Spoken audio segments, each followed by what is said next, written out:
sekalipun bulan Ramadan, maka dia masih melakukan kemaksiatan.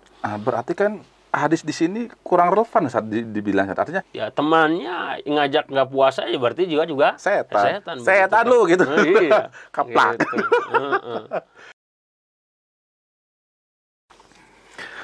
Baik, Assalamualaikum warahmatullahi wabarakatuh. Teman-teman CKS TV sekalian, alhamdulillah atau saya pribadi saat ini lagi berada di studio CKS TV di Cipanas, Cianjur, dan alhamdulillah kali ini saya menjadi host di studio CKS TV, yang mana kali ini kita akan bersama-sama mengupas sedikit permasalahan di bulan Ramadan bersama guru kita, pembina di CKS TV, yaitu Al-Ustadz Endang Hermawan, Ustaz? Hermawan. Endang Hermawan alias Abu Rufaidah LCMA. Ana sengaja sebenarnya, Ustaz. Tapi, Ustaz, gimana kabar antum, Ustaz? Alhamdulillah. Masya Allah, tambah semangat aja antum, cuma muda gitu. Alhamdulillah, Ustaz. Tapi, Ustaz, kali ini kita sedang berada di bulan Ramadan. Dan Ana sedikit bertanya permasalahan suatu, ya yang bulan Ramadan, Ustaz. Kan kita dibilang ketika Ramadan itu setan-setan pada dibelenggu. Iya. Tapi kenapa di bulan Ramadan justru banyak ada kemaksiatan? Kayak kemarin ada pembunuhan, terus ada misalnya ada istri yang gitu, suami yang begitu. Itu gimana, Ustaz, menyikapi hal ini, Ustaz? Bismillah, walhamdulillah, wassalatu wassalamu ala rasulillah wa ala alihi wa sahbihi ajma'in. Terkait dengan sabda Rasulullah sallallahu alaihi wasallam, ada dua hadis. Dua-duanya riwayat Bukhari dan riwayat Muslim, di mana satu hadis mengatakan wasuffidatis syayatin, yang kedua waswasilatis syayatin. Artinya setan-setan dibelenggu. Para ulama ketika memaknai hadis ini, yang pertama mereka memaknai bahwa yang mengganggu Ramadan dalam pelaksanaan seorang itu puasa dan ibadah-ibadah lain sebenarnya bukan setan saja. Sehingga kemudian timbul ada kemaksiatan dari sisi yang lain. Kan orang mungkin itu menerjemahkan, kok Ramadan itu setan-setan dibelenggu, tapi kok anak masih bisa maksiat? Ya. Di sana kok masih ada kriminalitas dan lain sebagainya. Maka yang pertama, bahwa kemaksiatan itu bukan hanya dari setan saja, tapi juga jiwa kita, nafsu kita la ammaratun bisu, kadang membawa kepada perkara-perkara yang buruk. Yang kedua, bahwa setan-setan dibelenggu, kata para ulama, dibelenggu bukan berarti dia tidak bisa mengganggu secara total. Artinya gangguan dari setan itu masih ada. Hanya saja tidak semaksimal sebagaimana di luar Ramadan. Sehingga dari sinilah kemudian ada dorongan dari jiwa, dari diri sendiri, kemudian juga ada bisikan dari setan. Sekalipun bulan Ramadan, maka dia masih melakukan kemaksiatan. Berarti kan hadis di sini kurang relevan saat dibilang. Artinya sudah dibelenggu, tapi kok setan masih berleluasa ngerjain manusia, itu gimana, Ustaz? Iya, artinya tidak ada memang hadis ataupun dalil yang kontradiktif. Itu keyakinan ahli sunnah wal jamaah. Sekalipun ada, maka biasanya imma itu dimansuh, yang satunya dihapus, atau nanti hadis ini bisa dikompromikan. Karena itu ada kaidah al-jam'u aula minat tarjih. Menggabungkan dua dalil yang kontradiktif lebih utama dibandingkan dengan mengambil salah satu. Jadi sini nggak ada kontradiktif. Kenapa? Karena itu tadi kata para ulama, wasuffidatis syayatin, setan-setan dibelenggu. Orang kalau secara hakiki dibelenggu itu apa? Ya bisa badannya, bisa tangan, kakinya, tapi dia masih bisa melakukan perkara-perkara yang lain. Sehingga wasuffidatis syayatin, sebagian ulama juga memaknai bahwasanya hanya setan-setan tertentu saja. Ini kan ada makna yang lain. Hanya setan-setan tertentu yang dibelenggu. Artinya setan itu banyak sekali jenis-jenisnya. tingkatan-tingkatannya. Yang begitu. pernah Anda baca juga, Ustaz, manusia pun ada golongan setan, Ustaz. Iya, minal jinnati wan nas, betul. Iya. Ya, temannya ngajak nggak puasa ya berarti juga setan. Setan lu gitu. Iya. Keplak. Gitu. Nah, berarti kan di sini artinya gini, Ustaz. Anda tanya lagi, tadi kita lupakan aja yang tadi. Anda tanya lagi, katanya ketika di bulan Ramadan amalan kita tuh dilipat gandakan kalau mengerjakan kebaikan. Nah, apakah juga ketika melakukan kemaksiatan di sini nih, apakah dosanya dilipat gandakan, Ustaz? Iya. Sebagaimana hadis-hadis yang berkaitan dengan keutamaan bulan haram, yang 4 bulan itu, maka Rasulullah SAW menyampaikan akan keutamaannya. Allah pun menyampaikan tentang keutamanya dalam Al-Quran, fala tadlimu fihinna anfusakum.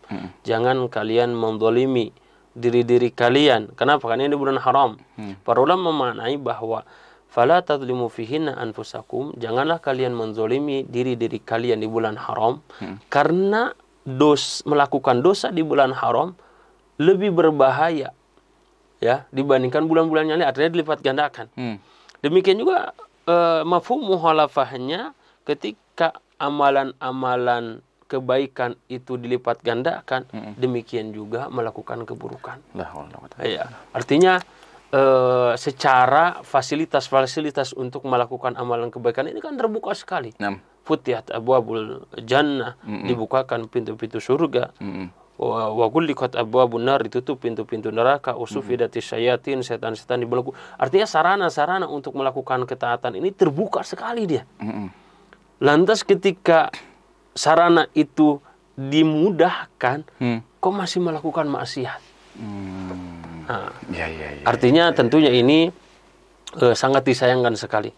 Padahal momentum Ramadan adalah momentum yang sangat berharga. Begitu. Mungkin juga kayak gini, Ustaz, kayak ada hadis yang mengatakan umur tua tapi melakukan kemaksiatan, artinya kan di sana juga dosanya lebih gede, Ustaz. Mungkin bisa dipakai gini, Ustaz, kiasnya. Betul, artinya mafhum mukhalafahnya seperti itu. Ya, jadi orang yang kikir, yang sombong, ya kalau kaya sombong wajar, ada yang disombongkan. Ya kan gitu. Sudah tua, udah bahasa kita mau debu tanah gitu ya. Dia melakukan kemaksiatan. Karena itu bagi kita semua harus ingat apa yang ulama sampaikan akan urgensi Ramadan ini. Ada ulama yang mengatakan bahwa bulan-bulan dalam setahun itu seperti anaknya Yakub. Sebenarnya Yakub 12. Anaknya berapa? Baru nyambung kan, 12. Tapi namanya enggak kena, Ustaz. Kita juga sama enggak kena. Dan di antara yang paling dicintai, disayangi anak Nabi Yakub itu siapa? Yusuf alaihissalam.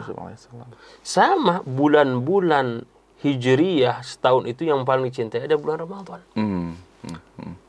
Sebagaimana Nabi Yusuf ini memaafkan perilaku tindakan-tindakan saudara-saudaranya.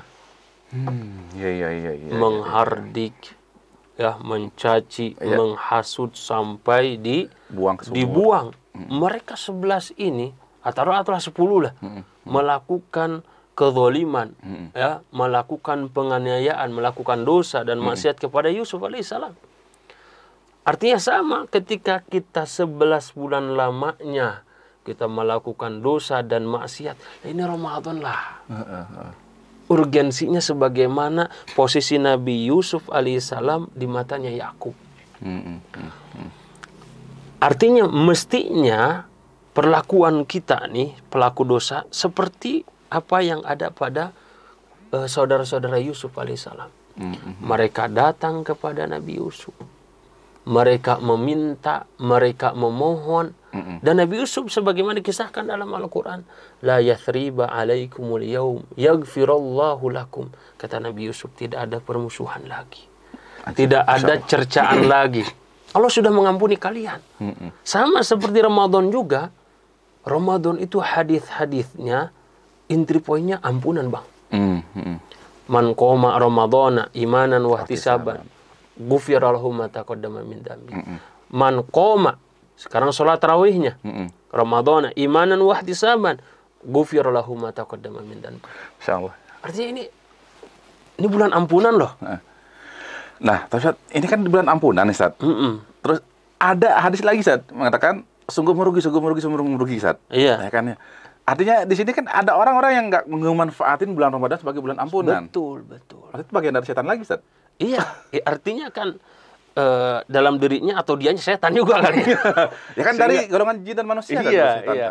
Ya, makanya kepada para pelaku kemaksiatan yang sudah terbiasa, maka berhentilah di bulan ini. Sebagaimana disebutkan, ya baghiyal khair aqbil. Ya, wahai para pelaku kebaikan, lanjutkan, maksimalkan. Wahai para pelaku keburukan, berhenti di bulan ini. Kita kenapa masih berhenti? Ya kita sadar diri lah. Tapi kadang sangat sulit. Ya kalau begini aja Bang logikanya kita. Kalau kita sulit melakukan ketaatan, berlomba-lomba dengan yang melakukan ketaatan, kita kalah kiroatnya. Baca Qur'annya lah kita masih ikro. Yang lain sudah hatam berapa kali, kita ikro satu aja nggak hatam-hatam. Mau qiyamul lail kita berat, cari bacaan-bacaan yang ringan kan gitu. Ya. Kemudian juga mau sedekah, ya anak muda kere. Ini amalan-amalan kebaikan tidak bisa dilakukan, ya minimal berhenti melakukan maksiat. Berhenti melakukan maksiat. Tapi akan ada celah-celah untuk melakukan hal itu lagi, Zat, ketika berusaha untuk melakukan kebaikan. Betul. Keinginan kayak gitu, Zat. Betul, itu sudah menjadi fitrah manusia. Masalahnya bukan seberapa sering melakukan maksiat. Tapi seberapa sering dia maksiat, seberapa sering juga dia taubat. Maka dalam hadis sebutkan, hadis qudsi, adznaba abdi, hambaku melakukan dosa. Kemudian dia bertobat, melakukan dosa lagi, bertobat lagi sampai dia malu. Tapi Allah tabaraka wa ta'ala, hambaku tahu bahwasanya aku adalah Maha Pengampun. Masya Allah. Ada kisah Bang menarik nih. Nah, kisah apa, Ustaz?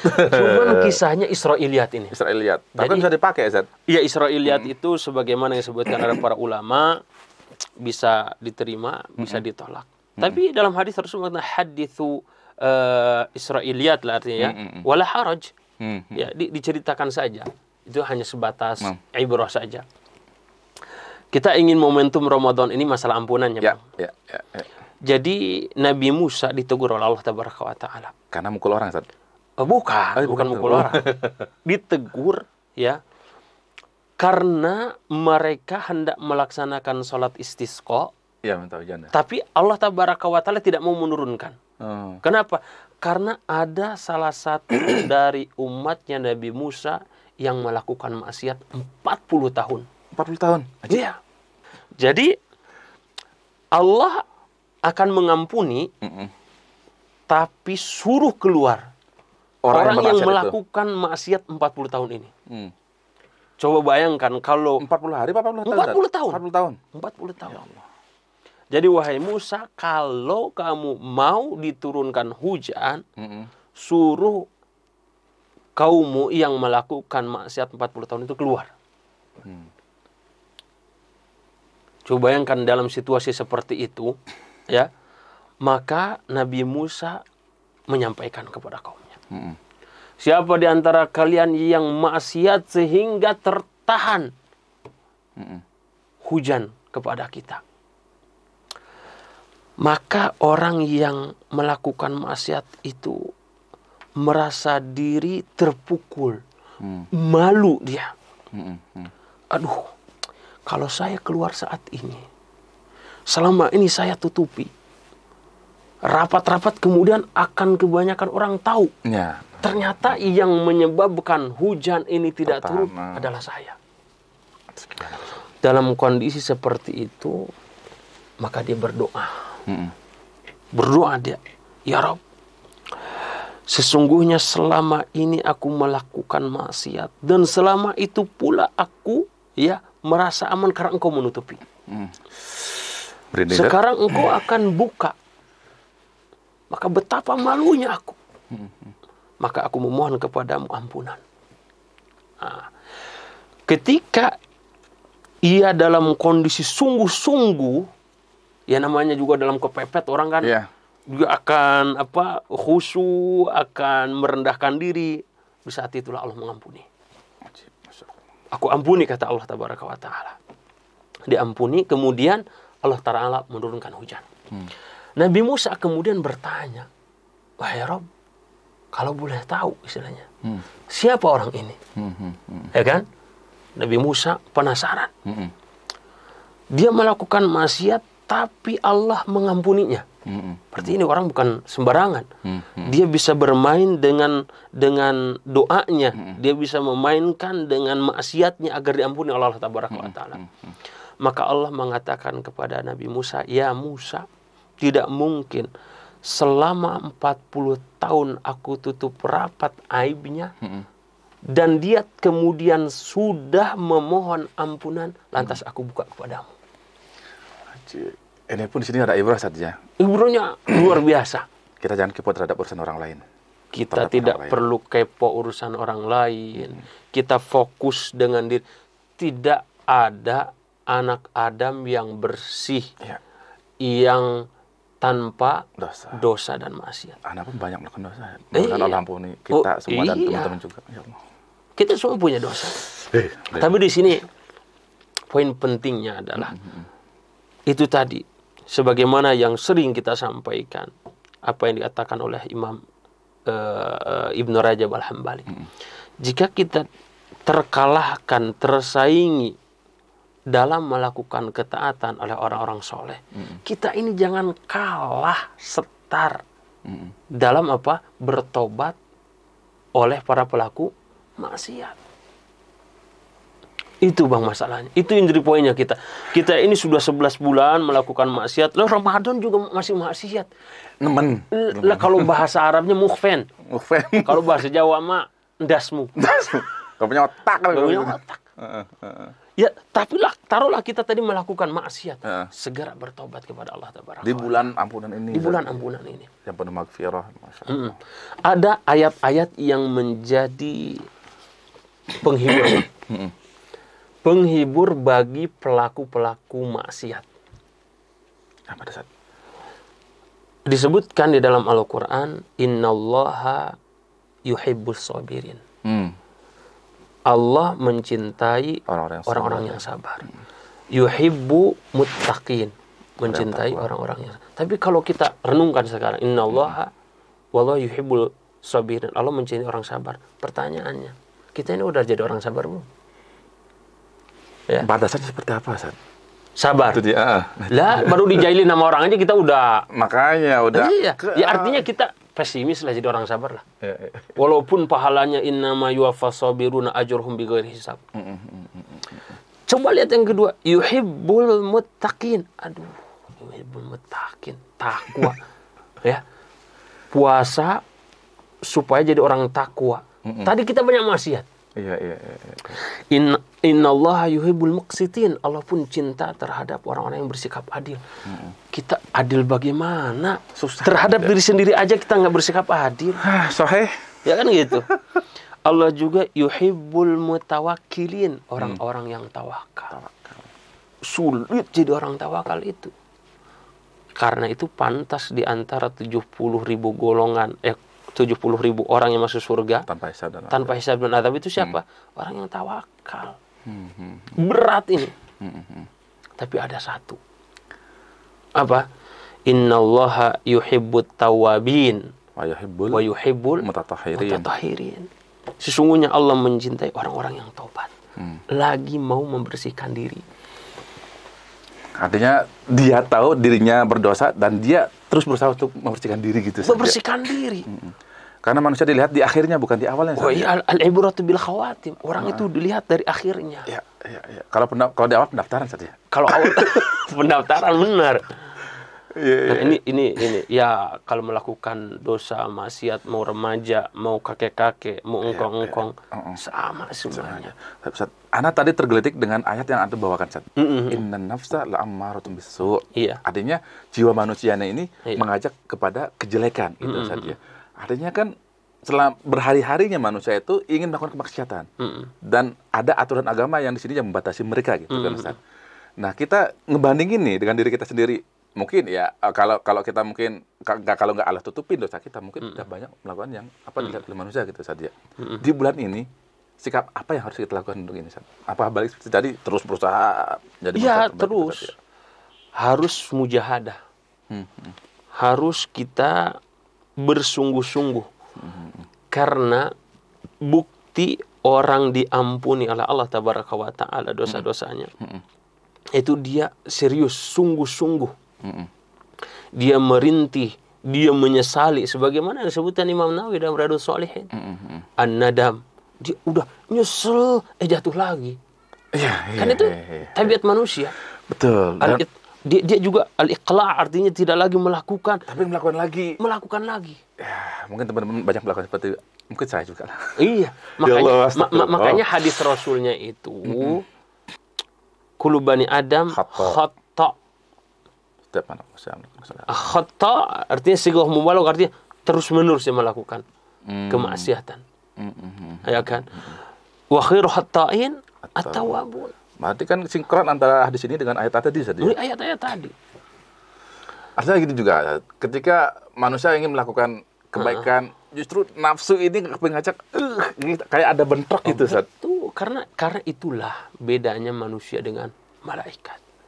Itulah bedanya manusia dengan setan. Artinya jika kita berhasil mengalahkan nafsu ini, ganjarannya adalah surga, Ustaz. Oh iya. Masya Allah. Ganjarannya bagi manusia yang tadi mampu mengendalikan diri, ya, janjinya apa? Surga. Wa amma man khafa maqama rabbih wa nahan nafsa 'anil hawa, apa? Fa innal jannata hiyal ma'wa. Adapun orang-orang yang takut, kenapa dia takut? Karena kebesaran Allah Tabaraka wa Ta'ala, keagungannya. Wa nahan nafsa 'anil hawa, dia menahan jiwanya, ambisinya, hawa nafsunya untuk melakukan maksiat. Fa innal jannata hiyal ma'wa. Itu baginya surga. Tapi kan kita beda tadi. Kita ini udah pelaku-pelaku dosa. Ini dia takut kepada Allah sehingga tertahan dirinya melakukan maksiat. Karena itu ini takut yang paling tinggi kedudukan sisi Allah. Tapi kalau kita tidak bisa menjadi orang-orang yang takut, maka jadilah orang-orang yang roja, yang memiliki harapan. Roja itu terbagi menjadi dua. Ada roja mamduh, terpuji. Ada roja yang madhmum. Roja yang terpuji yaitu dia menyadari betapa besarnya dosa dan maksiat yang dia perbuat. Hatta di bulan Ramadan ini. Tapi dia apa? Dia berharap kepada Allah. Harapannya apa? Dengan bertobat. Supaya tobatnya diterima. Kan begitu? Ini roja mamduh. Sama seperti orang yang melakukan amal-amal soleh, tadarusnya, puasanya, sedekahnya, dan dia berharap kepada Allah agar amalan-amalan diterima. Bedanya, ini supaya diampuni, ya, ini supaya diterima. Kita yang mana nih? Mudah-mudahan satu kendaraan dulu. Jangan yang kedua, yang mazmum. Dia enggak beramal soleh, tapi berharap diterima. Ya tong, ente enggak kerja, terus minta gaji. Ya, sama seperti ente yang enggak bekerja tapi minta gaji. Ya, sama seperti orang yang terus-menerus melakukan maksiat, dia berharap kepada Allah supaya diampuni. Mustahil wal mustahil. Ya, seperti itu. Jadi bukan seberapa banyak kita maksiat, tapi seberapa banyak taubat juga kepada Allah Tabaraka wa Ta'ala yang kita munajatkan. Tapi Ustaz, ini mungkin berkaitan masalah Ramadan lagi, Ustaz, di mana kita melihat banyak fenomena nih. Ketika menjelang Ramadan, ketika menjelang buka puasa segala macam, banyak orang-orang ngumpul tuh. Ngumpulnya bukan ngomongin masalah kebaikan agama, tapi ngomongin masalah temannya, ngomongin masalah ini segala macam. Nah, di sini di bulan Ramadan ini mereka gak memanfaatkan momentum ini, Ustaz. Nah, mungkin nasihat antum nih bagi mereka nih yang mungkin suka ngegibah, mungkin suka macam-macam bla bla segala macam. Apa nasihat untuk mereka, Ustaz? Ya nasihatnya tadi kaitannya lagi sama setan. Pokoknya setan dah. Masalah si setan ini. Kan dari jin dari manusia tadi ya. Iya betul. Artinya tidak bisa ditinggalkan. Tidak bisa dihindari kita ini ngumpul-ngumpul, duduk-duduk. Sebagaimana juga sahabat Rasul. Bahkan Rasul mengatakan, iyyakum wal julus fit turuqa. Kalian sebaiknya menghindari duduk-duduk di pinggir jalan. Yang majelis. Ujung-ujung apa membicarakan? Yang lewat dibicarakan, ini dan lain sebagainya. Wah, Jamilah bener gitu. Iya. Maka caranya itu tadi bahwa dosa kepada manusia berbeda ketika melakukan dosa kepada Allah. Di antara syarat yang keempat, kata para ulama, itu harus meminta maaf kepada orang yang kita zalimin gitu, Ustaz. Karena itu kenapa Rasul mengatakan atadruna ma'al muflis, orang yang muflis, orang yang rugi. Kenapa? Karena dia melakukan kebaikan dan dia tahu semua kebaikannya, tapi dia mencaci si fulan, mencaci si alan, ya. Kemudian apa? Kebaikannya ditransfer kepada orang yang dia gibahi. Ya, keburukan orang yang digibahi dikasih ke kita. Jelek amat coba. Udah kita melakukan kebaikan tapi kita nggak dapat apa-apa, justru zong. Tapi katanya kalau nggak gibah itu nggak enak. Nggak seru obrolan orang gitu. Maka perlu diingat itu besarnya dosa dari gibah lah. Seperti itu. Tapi Ustaz, terakhir Ustaz, ada nggak sih ciri-ciri amalan kita diterima ketika Ramadan, Ustaz? Ya. Ada ucapan para ulama yang mengatakan min alamati qubuli al-amal, di antara tanda amal itu diterima, yaitu melakukan amalan setelahnya. Melakukan kebaikan setelahnya. Demikian juga tanda orang itu tidak diterima taubatnya, melahirkan kemaksiatan yang lain. Nah, kita ingin bahwa Ramadan ini diterima oleh Allah Tabaraka wa Ta'ala, maka akan terlihat alumni Ramadan yang bertakwa adalah mereka yang meningkatkan amalan-amalan kebaikannya. Amalan-amalan setelahnya banyak sekali. Orang yang nggak diampuni Ramadan, sia-sia, ya dia lahir dari Ramadan ini tidak diampuni dosanya, maksiat dia lakukan malah bertambah. Nasallallahu assalamatu wal afiyah. Ada pengaruh ulama, jangan jadi manusia di Ramadan saja, gitu gimana maksudnya? Iya, maksudnya apa yang kita lakukan di Ramadan ini semestinya juga dijaga. Karena itu Syawal di antara maknanya adalah meningkat. Meningkat. Ya, meningkat dari beragam sisi, walaupun tadi kembali kepada iman itu apa? Naik turun. Ya minimalnya kita bisa maksimal di Ramadan. Minimal single dong. Iya, daripada ini udah maksiat 11 bulan kira masuk Ramadan masih makin menggila. Kan rugi saja. Ya, sungguh merugi saja. Sungguh rugi. Baik, Masya Allah. Ustaz, terus solusinya agar kita nggak melakukan kemaksiatan di bulan Ramadan seperti apa, Ustaz? Karena kan apalagi anak muda gitu kan, waduh pasti ya harus sendirilah, Ustaz. Gimana, Ustaz? Kongko ngobrol segala macam, pacaran segala macam. Iya. Kayak gitu, Ustaz. Sebagaimana doa yang Rasul ajarkan kepada kita untuk meraih cinta Allah. Allahumma inni as'aluka hubbak wa hubba amalin wa hubba ma yuhibbuk wa hubba amalin yuqarribuni ila hubbik. Itu yang pertama, memohon kepada Allah Tabaraka wa Ta'ala agar kita ini bisa istiqomah, agar kita ini bisa memohon ampunan kepada Allah semaksimal mungkin di bulan Ramadan. Yang kedua, yaitu bersama orang-orang yang soleh. Kita ngumpul dengan orang-orang, karena lingkungan teman itu berpengaruh. Ya. Yang ketiga, yaitu kita melakukan amalan. Ya, amalan-amalan yang bisa mendekatkan ampunan kepada Allah, yaitu menyibukkan diri dengan tilawah, dengan membaca buku, nonton kajian dan lain sebagainya, yang tentunya tidak monoton, bisa berubah-ubah, sehingga kita kemudian inti poin di Ramadan ini adalah bulan ampunan, kita dapat meraihnya. Insyaallah. Tapi Ustaz, ini sangat bermanfaat banget Ustaz, bagi Ana sendiri pribadi maupun mungkin yang menyimak rekaman ini Ustaz. Masya Allah, tabarakallah. Semoga kita termasuk orang-orang yang dijanjikan oleh Allah Subhanahu wa taala masuk dalam surganya Ustaz. Amin, amin. Semoga Allah juga mengampuni dosa-dosa kita Ustaz. Amin. Tapi Ustaz, jazakallahu khairan sudah ngebantu nih menjelaskan permasalahan yang mungkin sedikit ada di kepala teman-teman Ustaz. Termasuk di Ana juga. Tapi Ustaz, syukran. Tapi teman-teman sekalian, alhamdulillah kita sudahi saja pertemuan kita pada kali ini yang insya Allah sangat bermanfaat bagi kita semua. Semoga apa yang sudah kita bicarakan ini bermanfaat bagi antum semua dan bermanfaat bagi diri kami sendiri maupun yang lain. Tapi dengan demikian kita sudahi saja pertemuan ini dengan baca doa kafaratul majelis. Subhanakallahumma wa bihamdika asyhadu an la ilaha illa anta astaghfiruka wa atubu ilaik. Assalamualaikum warahmatullahi wabarakatuh. Syukran Ustaz.